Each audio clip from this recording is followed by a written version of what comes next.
جی ناظرین السلام علیکم۔ آج کل پاکستان میں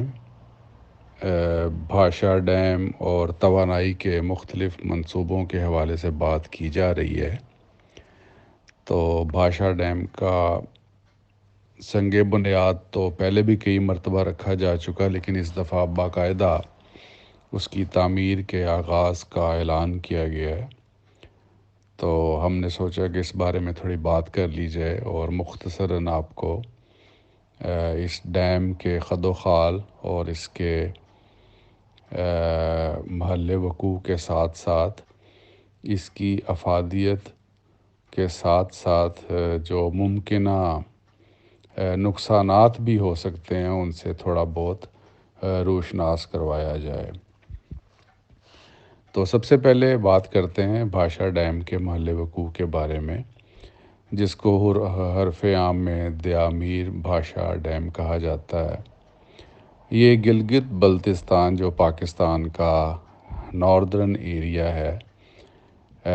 وہاں واقع ہے، اور دیامیر جو ہے یہ ایک علاقہ ہے جو کہ گلگت اور بلتستان کے ایریے میں شامل ہے، ضلع ہے، اور بھاشا ایک جگہ کا نام ہے جہاں پہ اس ڈیم کی تعمیر کی جائے گی۔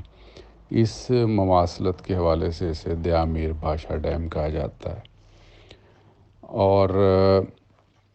گلگت سے اس کا فاصلہ تقریباً 160-65 کلومیٹر کے قریب ہے، جبکہ تربیلا سے اس کا فاصلہ جو ہے ٹورڈز نارتھ 315-20 کلومیٹر کے قریب ہے، اور چلاس جو ایک مشہور شہر ہے گلگت کے قریب، چلاس سے ساؤتھ کی طرف یا تربیلا کی طرف جائیں تو 40 کلومیٹر کے قریب اس کی لوکیشن دیکھی جا سکتی ہے، اور دریائے سندھ کے اوپر اس ڈیم کی تعمیر کی جائے گی۔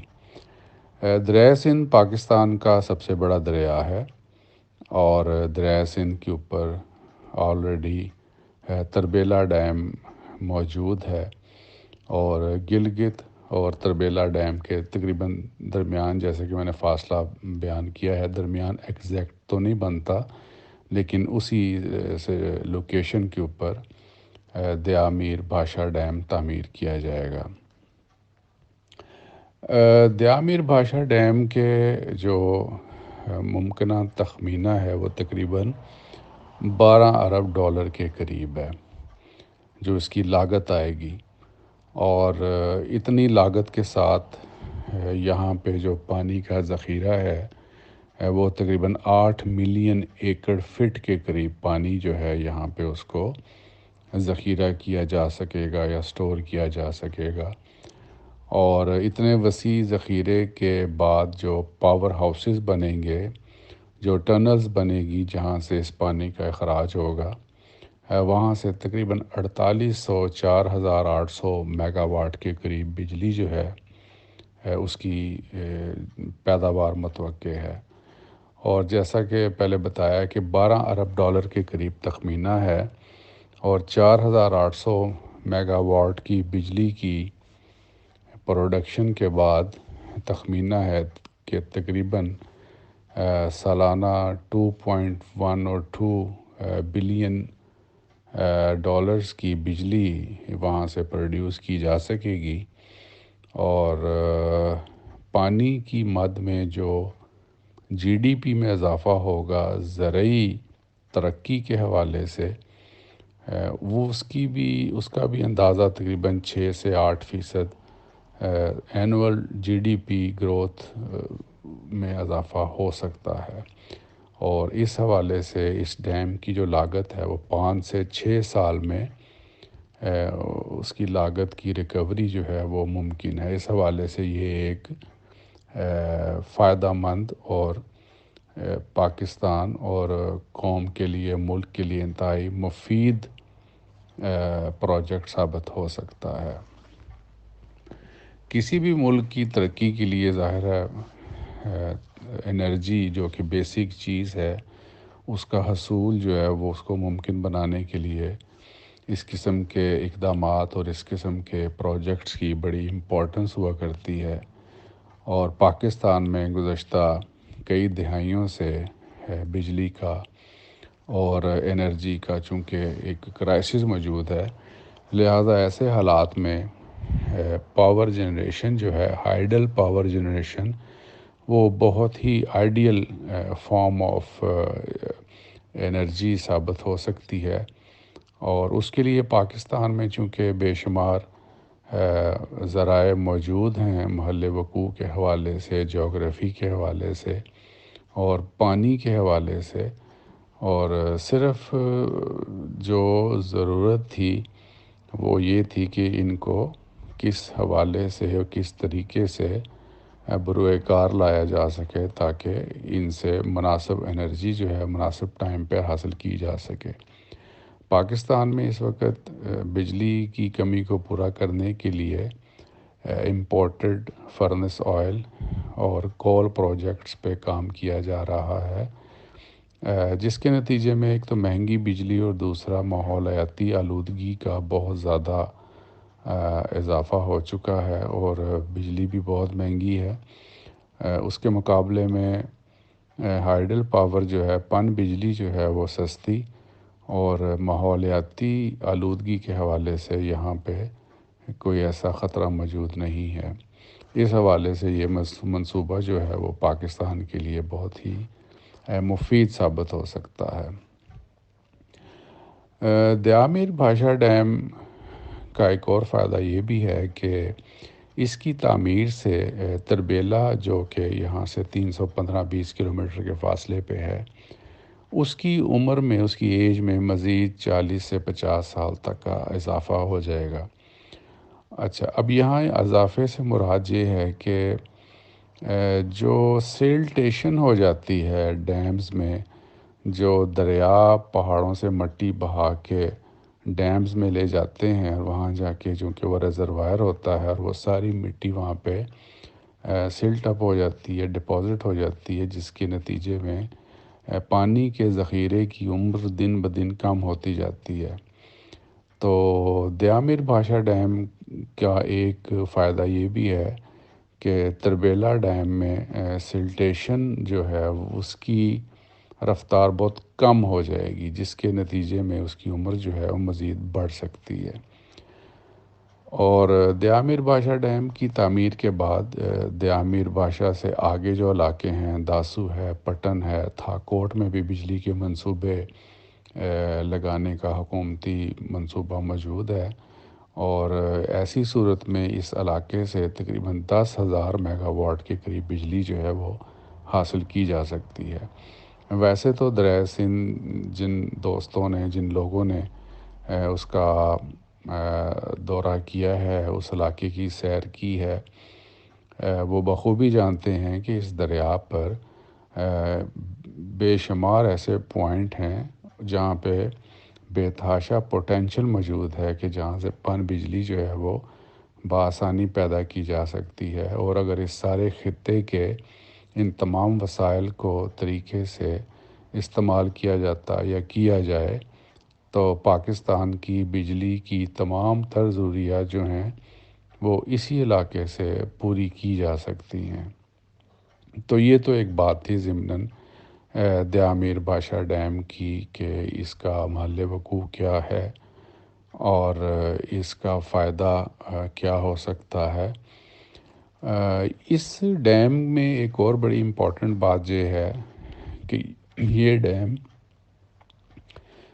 کنکریٹ سے تعمیر کیا جائے گا، یا اس کا بند جو ہے آگے اس کو RCC ڈیم کہا جاتا ہے، یعنی رورل کمپیکٹ کنکریٹ ڈیم ہوگا، جو کہ پاکستان میں اپنی نوعیت کا واحد ڈیم ہے، جبکہ منگلا اور تربیلا جو تھے وہ راک فل اور ارتھ فل ڈیم تھے، جبکہ یہ ڈیم جو ہے وہ RCC ڈیم ہوگا، اور اپنی بلندی کے حوالے سے بھی اتنا بڑا ڈیم دنیا میں اور غالباً کسی اور جگہ پہ موجود نہیں ہے۔ سطح سمندر سے اس کی بلندی جو ہے وہ تقریباً 3,000 فٹ سے اس نے شروع ہونا ہے، اور جب اس کو اپ کریں گے اور اس کو مزید اس کے جو راک بیڈ ہے وہاں سے جیسے اس کو اونچا کیا جائے گا، اس کی جو اونچائی ہے وہ تقریباً 660 فٹ تک اس کو اونچا کیا جانا تھا، ابتدائی جو اس کے پلانز تھے، لیکن بعد میں اس کو مزید بلندی تک لے جانے کا منصوبہ بنایا گیا، یعنی 660 فٹ اونچائی سے 920 فٹ تک مزید اونچا کرنے کا منصوبہ بنایا گیا ہے، جس کے بارے میں بہرحال بہت سارے تحفظات بھی ہیں، اور ان تحفظات پر بھی ہم تھوڑی سی بات کر لیتے ہیں، یا دوسرے معنوں میں ہم یہ کہہ سکتے ہیں کہ جہاں ڈیمز کے بہت سارے فائدے بھی ہوا کرتے ہیں، وہاں پہ کچھ نقصانات بھی ہوتے ہیں۔ تو فائدوں کی تو بات ہم نے ابھی کی ہے، تو اب ہم تھوڑی سی بات کر لیتے ہیں کہ بڑے ڈیمز جو ہیں ان کے کیا کیا ممکنہ نقصانات ہو سکتے ہیں۔ تو بڑے ڈیمز بنانے کا رواج گزشتہ کئی دہائیوں سے تو دنیا میں ختم ہو چکا ہے۔ بڑے ڈیمز کے حوالے سے بہت سارے دنیا میں تحفظات سامنے کھل کر آئے ہیں، یا کھل کر سامنے آئے ہیں، کہ پہلی بات کہ ماحولیاتی آلودگی جو ہے وہ بڑے ڈیمز کی صورت میں بھی وقوع پذیر ہوتی ہے۔ سلٹیشن اور سیم کے مسائل اور اتنے بڑے پانی کے جو ریزروائر ہیں، ان کے نتیجے میں آبادیوں کو خطرات لاحق ہو سکتے ہیں، کسی حادثے کی صورت میں، زلزلے کی صورت میں، کسی جنگ کی صورت میں، کسی دہشت گردی کی صورت میں، اگر اس کے ریزروائر کو، اس کی آگے جو اس کی پروٹیکشن ہے، اس کے بند کو نقصان پہنچے، تو اس کے نتیجے میں بہت بڑے رسک فیکٹرز جو ہیں ان کو کنسیڈر کیا جاتا ہے کہ بہت بڑے بڑے خطرات اس کے نتیجے میں رونما ہو سکتے ہیں۔ تو جیسے میں نے بات کی کہ اس ڈیم کی جو اونچائی تھی وہ 660 فٹ تھی، جس کو کہ 920 فٹ تک مزید اونچا کیے جانے کا پلان بنایا گیا، اور اس سلسلے میں جو ماہرین ہیں انہوں نے اپنی خیر تحفظات سے حکومتوں کو اور اتھارٹیز کو آگاہ بھی کیا۔ اسی طرح سابق chairman وابڈا general retired doctor Ghulam server but صاحب نے بھی بڑی کوشش کی، اور انہوں نے اس زمانے میں صدر پاکستان جنرل مشرف صاحب سے بھی کہا کہ آپ اس کے ڈیزائن کو بالکل تبدیل نہ کریں اور اس کو 660 فٹ تک ہی رہنے دیں، اور کیونکہ یہ پہلے ہی 3000 فٹ کی بلندی پر بننے والا ڈیم ہے، اور اس کو اگر مزید اونچا کریں گے تو اس کی جو رسک فیکٹر ہے وہ اس لیے بڑھ جاتا ہے کہ جس علاقے میں یہ ڈیم موجود ہے وہ علاقہ پورے خطے میں، اس پورے ایریے میں سب سے زیادہ خطرناک کنسیڈر کیا جاتا ہے فالٹ لائنز کے حوالے سے۔ فالٹ لائنز ایک ایسی اصطلاح ہے کہ جس کے نتیجے میں زلزلوں کی جو پیشگوئی بھی کی جا سکتی ہے، اور زلزلوں کے بارے میں وہاں پہ زیادہ امکانات ہوتے ہیں کہ ایسے علاقوں میں زیادہ شدت سے زلزلے آ سکتے ہیں جہاں پہ فالٹ لائنز موجود ہوتی ہیں، اور فالٹ لائنز عام طور پہ ان علاقوں میں موجود ہوتی ہیں جہاں پہ مختلف ٹیکٹونک پلیٹس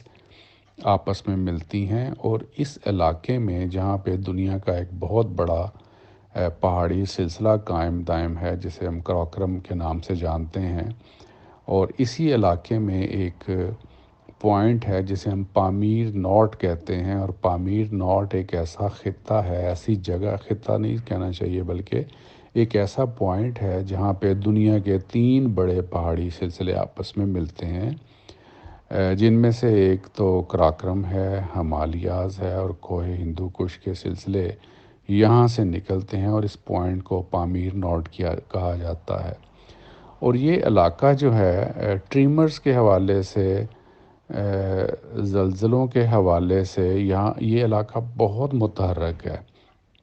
ایک طرف تو یہاں نیچے یوریشین پلیٹ ٹیکٹونک پلیٹس ہے اس کا اینڈ ہے، دوسری طرف عربین پلیٹ ہے، اور تیسری طرف انڈو آسٹریلین پلیٹ کے ایج پر واقع یہ دنیا کا سب سے خطرناک ترین فالٹ لائنز کا ایریا ہے۔ اس حوالے سے اس ڈیم کے بارے میں بہت سارے تحفظات بھی ہیں کہ مستقبل میں کسی بڑے زلزلے کی صورت میں اتنے بڑے پانی کے ذخیرے کو سنبھالنے کے لیے کنکریٹ کا ایک بند جو ہے، یا اس کا جو آگے اس کو کور کیا جائے گا، کیا وہ اس کو روکنے کے لیے کامیاب ہو سکتا ہے یا نہیں، اس کے بارے میں بہرحال بہت سارے تحفظات جو ہیں وہ ماہرین میں پہلے سے ہی موجود ہیں۔ اور دوسری بڑی بات جو ہوتی ہے اتنے بڑے ڈیمز کے حوالے سے، وہ اس میں یہ ہے کہ چونکہ یہ ایک ایسے خطے میں واقع ہے جس کی ٹرین بہت ڈیفیکلٹ ہے، اور یہ ایک پہاڑی علاقہ ہے، اور اس علاقے سے ٹرانسمیشن لائن کا دوسرے علاقوں تک پہنچانا وہ بھی ایک بہت بڑا پروجیکٹ ہوگا، اور جو لوگ اس خطے سے اچھی طرح واقف ہیں وہ سمجھتے ہیں کہ پہاڑوں کی صورتحال بھی یہاں پہ سارا سال یکساں نہیں رہتی، لینڈ سلائڈنگز کے مسئلے ہوتے ہیں، اور بعض دفعہ سخت موسمی اثرات کے نتیجے میں بہت ممکنات میں سے یہ بات شامل ہے کہ اکثر وہاں پہ انٹرپشن ہو سکتی ہے، اور کام میں بھی رکاوٹ آ سکتی ہے، اور بجلی کی ترسیل کی مسلسل فراہمی میں بھی مزید رکاوٹیں آ سکتی ہیں۔ تیسری جو بات ہے وہ یہ ہے کہ اس ڈیم سے کسی قسم کی کوئی نہر نہیں نکالی جا سکتی، چونکہ یہ پہاڑوں پر واقع ایک ڈیم ہے، اور یہ صرف اور صرف ایک پانی کا ذخیرہ ہوگا جس سے آپ امیجیٹلی یا فوری طور پہ بجلی کی پیداوار صرف لے سکتے ہیں، جبکہ وہاں سے کسی قسم کی نہر آپ نہیں نکال سکتے۔ اس پانی کے ریزروائر کو اور اس پانی کے ذخیرے کو جو آپ ٹنل سے نکالیں گے، وہ پانی یہاں سے سیدھا تربیلا جائے گا، اور وہاں سے وہ اپنے پرانے روٹس اور نہروں کے ذریعے ہی مختلف زمینوں تک پہنچے گا۔ گو کہ اس کا بھی ایک بہت فائدہ ہے، کیونکہ پاکستان میں صورتحال یہ ہوتی ہے کہ شدید گرمی کے دنوں میں یا برسات کے دنوں میں قوم جو ہے وہ بیچاری سیلاب سے ڈوب کے مرتی ہے، اور باقی آدھا سال ہم لوگ خشک سالی سے پیاسے مرتے ہیں، یا دوسری جانب کہنا چاہیے کہ خشک سالی سے ہماری فصلیں بوند بوند پانی کو ترستی ہیں۔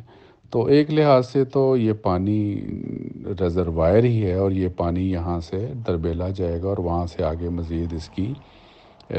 ڈسٹریبیوشن ہوگی، اور اس سے مزید 1.2 ملین ایکڑ زمین جو ہے بنجر زمین وہ سیراب ہو سکتی ہے۔ لیکن یہ بات کہ یہاں سے ڈائریکٹ کوئی نہر نہیں نکلے گی، یہ صرف ایک ریزروائر ہے۔ تو اوورآل اس کا فائدہ ہے، اور یہ ایک بہت اچھا پروجیکٹ ہے۔ ظاہر ہے ماہرین نے اس معاملے میں جو فیزیبلٹیز بنائی ہیں اس کے اندر تمام ممکنہ خطرات اور خدشات کو ملحوظ خاطر رکھ کے ہی یہ کام کیا گیا ہے، لیکن اس بات کے اوپر بہرحال بہت سارے تحفظات اور کوشچن ہیں کہ یہ ڈیم ایک ایسے علاقے میں تعمیر کیا جا رہا ہے جو کہ زلزلوں اور قدرتی آفات کی زد میں ہے۔ ڈیم ایک پیداواری منصوبہ ہوتا ہے، اور پیداواری منصوبے کے حوالے سے اس کے ظاہر ہے بہت سارے فائدے ہیں۔ بجلی کے حوالے سے فائدہ ہے، زراعت کے حوالے سے فائدہ ہے، سیاحت کے حوالے سے اس کا بہت فائدہ ہوگا، فشریز کے حوالے سے اس علاقے میں بہت زیادہ نئی روزگار کی راہیں کھلیں گی۔ اس کے علاوہ ایریگیشن کے حوالے سے ظاہر ہے وہاں پہ پاکستان میں بہت ساری زمینوں کو فائدہ ہوگا، روڈز بنے گی، نئی ٹرانسمیشن لائن بچھے گی، اور کنکریٹ کا ایک بہت وسیع و عریض کام کا سلسلہ شروع ہوگا، جس سے کنکریٹ سے ریلیٹڈ انڈسٹری کو، اور اسٹیل سے ریلیٹڈ انڈسٹری کو، اور بہت ساری دوسری جو صنعتیں ہیں، انڈسٹریز ہیں، ان کو فائدہ پہنچے گا۔ علاقے کے بہت سارے لوگوں کو مستقل بنیادوں پر اور عارضی بنیادوں پر روزگار کے مواقع مہیا ہوں گے، اور وہاں سے جو آبادی ظاہر ہے بہت ساری آبادی کو وہاں سے موو کرنا پڑے گا، ان کو وہاں سے ہجرت کرنی پڑے گی، اور ہم امید کرتے ہیں کہ حکومت اس معاملے میں اور واپڈا کا جو ادارہ ہے وہ اس معاملے میں بہتر پلاننگ کرتے ہوئے ان لوگوں کے کلچر، بود و باش، ضروریات کو اولین فوقیت دیتے ہوئے ان کے کلچر، حالات اور ان کے سٹیٹس کے مطابق ان کو اچھی جگہ لوکیٹ کرے گا۔ تو بہرحال یہ ڈیم ایک بہت اچھا منصوبہ ہے، اور اس سلسلے میں حکومت پاکستان نے چائنا پاور اور FWO فرنٹیئر ورکس آرگنائزیشن سے ایگریمنٹ بھی سائن کر لیا ہے، اور اس پہ اب کام شام زور و شور سے جاری و ساری ہے، اور ہم امید کرتے ہیں کہ آئندہ 5 سے 6 سالوں تک یہ ڈیم جو ہے وہ اپنی تکمیل کے آخری مراحل میں ہوگا، اور وطن عزیز کو یہ ڈیم بجلی کی فراہمی اور دوسری خوشحالی کے حوالے سے بہت اہم سنگ میل ثابت ہوگا۔ تو اگلے میسج میں ہم لوگ یا اگلے پروگرام میں بات کریں گے تھوڑی سی کالا باغ ڈیم کے حوالے سے، تاکہ ناظرین کو اور دوستوں کو کالا باغ ڈیم کے حوالے سے بھی ہم تھوڑی بہت معلومات فراہم کر سکیں۔ تو بہت شکریہ جی، بہت شکریہ، السلام علیکم۔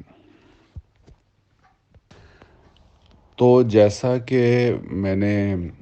تھوڑی سی اس بارے میں بات کی ہے کہ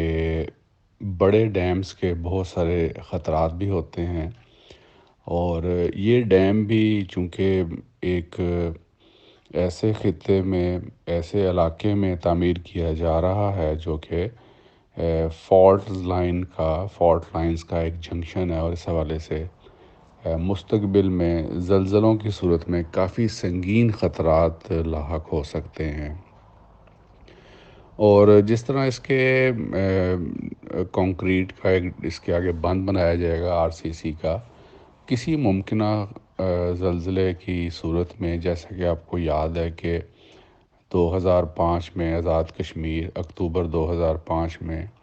آزاد کشمیر اور بالا کوٹ کے مقام پر انتہائی شدید درجے کا زلزلہ آیا، اور ریکٹر اسکیل پہ اس کی شدت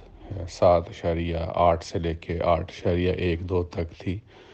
اور اس کے نتیجے میں جو سنگین تباہی ہوئی وہ سب کے سامنے ہے۔ اور اگر خدا نخواستہ مستقبل میں ایسا کوئی زلزلہ اس علاقے میں آتا ہے، اور اس کے